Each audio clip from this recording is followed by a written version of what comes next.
ఆత్మబంధువులందరికీ నా యొక్క ఆత్మ ప్రణామములు. మాస్టర్స్, నేను మీ లలిత. మిత్రులారా, ఈరోజు కూడా మనం మరికొంత జ్ఞానాన్ని శ్రీకృష్ణామృతం ఉత్తర గీత జ్ఞానసారం నుండి షేర్ చేసుకుందాం మాస్టర్స్. ముందుగా మనం షేర్ చేసుకోబోతున్న అంశం జ్ఞానాగ్ని. ఈ అంశం మూలంలోని బ్రహ్మ సందర్శన యోగంలో 6వ శ్లోకం ద్వారా జ్ఞానాన్ని తెలుసుకుందాం. జ్ఞానేన దీపితే దేహే బుద్ధి బ్రహ్మ సమన్విత బ్రహ్మ జ్ఞానాగ్నినా విద్వాన్ నిర్దహేత్ కర్మ బంధనం.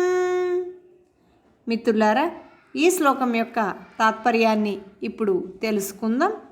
పరబ్రహ్మంతో కూడిన బుద్ధి, ఆత్మజ్ఞానంతో ప్రకాశిస్తున్న దేహం కల ఆత్మజ్ఞాని బ్రహ్మజ్ఞానం అనే అగ్ని చేత తన కర్మ బంధనాలను దహించి వేస్తాడు. మిత్రులారా, ఇప్పుడు మనం వివరణ తెలుసుకుందాం. పరబ్రహ్మను తెలుసుకోవాలనే దృఢమైన సంకల్పం కలిగి ఉండే యోగి మనస్సు ఎల్లప్పుడూ ఆ పరబ్రహ్మతోనే కలిసి ఉంటుంది. ఆత్మజ్ఞానం పొందిన ఆత్మజ్ఞాని యొక్క శరీరం ఆ ఆత్మజ్ఞానం వల్ల ప్రకాశిస్తుంది. మూసలో కరిగించిన బంగారం శుద్ధి అయినట్లు జ్ఞానం అనే అగ్ని మనస్సును శుద్ధి చేస్తుంది.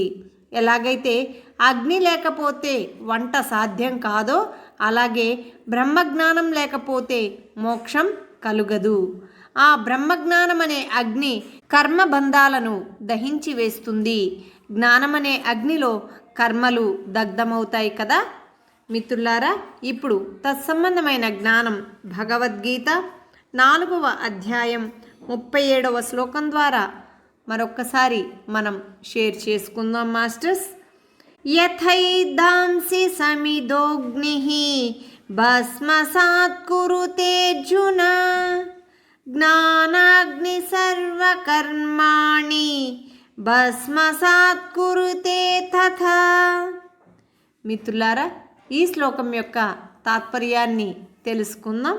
ఏ విధంగానైతే ప్రజ్వరిల్లుతున్న అగ్ని కట్టెలను కాల్చి బూడిదగా చేస్తుందో, అదేవిధంగా జ్ఞానం అనే అగ్ని సకల కర్మలను కాల్చి నశింపచేస్తుంది.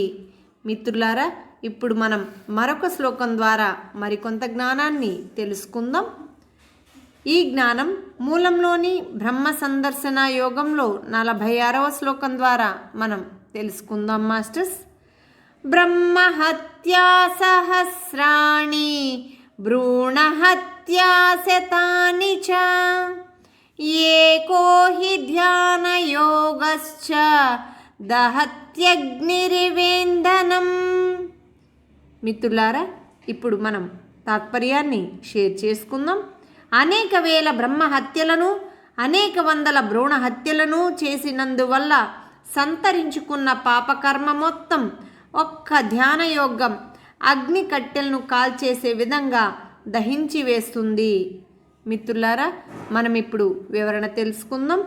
ఎన్నో వేల బ్రహ్మహత్యలు చేస్తే వచ్చే పాపం, ఇంకా ఎన్నెన్నో వందల శిశు హత్యలు చేసినందువల్ల కలిగిన పాపాలు కూడా అగ్నిలో పడి కాలిపోయే కట్టెల మాదిరిగా ధ్యానయోగం వల్ల కలిగిన జ్ఞానాగ్నిలో పడి దగ్ధమైపోతాయి. ధ్యానం ద్వారా ఆత్మజ్ఞానం చిగురిస్తుంది. జ్ఞానం అనే అగ్నిలో సంచిత కర్మలన్నీ దగ్ధమైపోతాయి. జ్ఞానాగ్ని దగ్ధ కర్మాణం కదా. మిత్రులారా, ఇప్పుడు మనం తత్సంబంధమైన జ్ఞానం భగవద్గీత 4వ అధ్యాయంలోని 36వ శ్లోకం ద్వారా ఒక్కసారి మననం చేసుకుందాం మాస్టర్స్. అపి చేదసి పాపేభ్యః సర్వేభ్యః పాపకృత్తమః సర్వం జ్ఞానప్లవేనైవ వృజినం సంతరిష్యసి. మిత్రులారా, ఇప్పుడు మనం తాత్పర్యాన్ని తెలుసుకుందాం. ఒకవేళ నువ్వు సకల పాప జీవుల కన్నా కూడా పరమ పాపివి అయినప్పటికీ జ్ఞానమనే నావ ద్వారా సమస్తమైన పాప సముద్రాన్ని నిస్సందేహంగా దాటిపోగలవు. మిత్రులారా, మరి మనం మనం చేసిన సరికాని కర్మల ద్వారా మనకు వచ్చేటటువంటి పాపకర్మలన్నీ కూడా దగ్ధం అవ్వాలి అంటే మనం తప్పనిసరిగా ధ్యాన యోగం అనేది చేస్తూనే ఉండాలి. మనం నిరంతరంగా ధ్యాన సాధనలో ఉన్నట్లయితే మనం చేసిన సరికాని కర్మలు దగ్ధం అవ్వటంతో పాటు మనం విస్తృతంగా జ్ఞానాన్ని సంతరించుకోగలుగుతాం. మరి ఆ జ్ఞానం మరింతగా మనల్ని ముందుకు నడిపిస్తుంది కదా మాస్టర్స్. అటువంటి ఆ ధ్యాన సాధనను మనం నిరంతరంగా చక్కగా చేద్దాం మాస్టర్స్. మిత్రులారా, మరిన్ని వీడియో నోటిఫికేషన్స్ కోసం ఈ ఛానల్ను సబ్స్క్రైబ్ చేయండి, లైక్ చేయండి, షేర్ చేయండి. Thank you very much.